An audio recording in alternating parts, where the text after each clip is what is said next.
हिंदुओं के पवित्र धार्मिक स्थल अमरनाथ यात्रा पर लोग बाबा बर्फानी के दर्शन करने पहुंचते हैं। इस गुफा से जुड़े कई ऐसे रहस्य हैं जो कि आज भी लोगों को हैरान करते हैं। अमरनाथ गुफा की बात आती है तो गुफा में मौजूद एक कबूतर जोड़े का जिक्र जरूर होता है, लेकिन क्या आप जानते हैं कि आखिर इस गुफा में यह जोड़ा हमेशा क्यों बैठा रहता है? आइए जानते हैं इसके पीछे छिपे रहस्य के बारे में। तो नमस्ते दोस्तों, स्वागत है आपका मेरे चैनल में इंस्पिरेशनल एंड मोटिवेशनल में। पोस्ट अच्छी लगे तो प्लीज मेरे चैनल को सब्सक्राइब कर लीजिएगा और लाइक करना मत भूलिएगा और कमेंट में हर हर महादेव जरूर लिखिएगा। आगे बढ़ते हैं वीडियो में।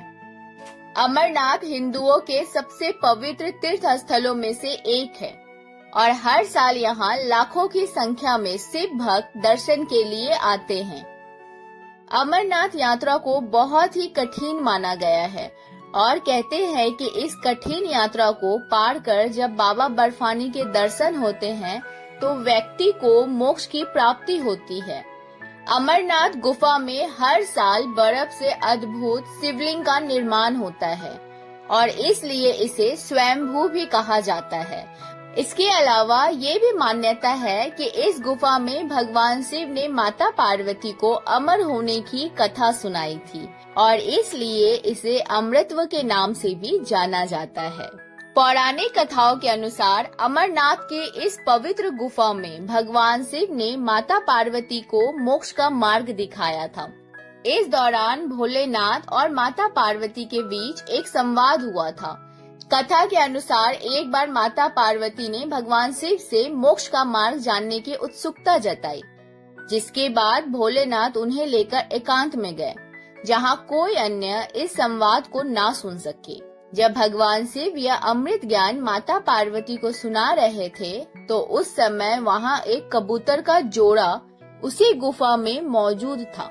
उस जोड़े ने भी मोक्ष के मार्ग से जुड़ी वो कथा सुन ली।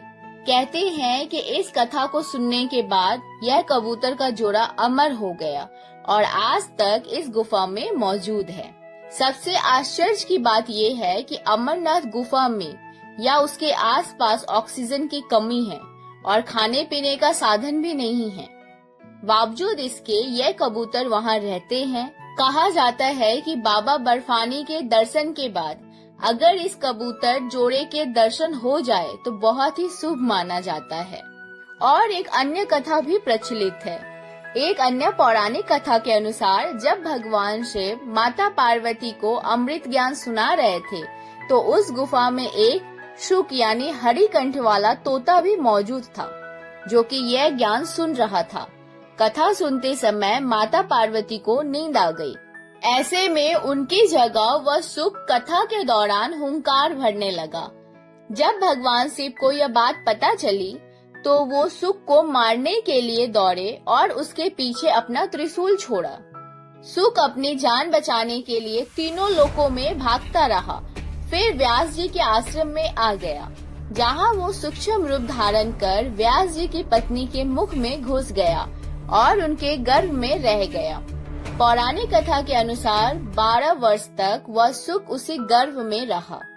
एक बार भगवान कृष्ण ने स्वयं आकर सुक को आश्वासन दिया कि बाहर आने पर तुम्हारे ऊपर माया का कोई प्रभाव नहीं पड़ेगा। इसके बाद वह गर्भ से बाहर निकला और व्यास जी का पुत्र कहलाया। सुक ने गर्भ में ही वेद, उपनिषद, दर्शन और पुराणों आदि का ज्ञान प्राप्त कर लिया था।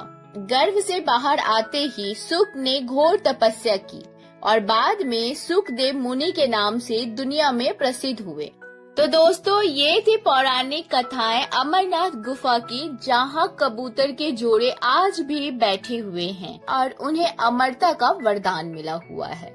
तो दोस्तों, आपको ये पोस्ट कैसी लगी मुझे कमेंट में बताइएगा और बहुत जल्दी मिलेंगे अगले वीडियो में एक नई वीडियो के साथ।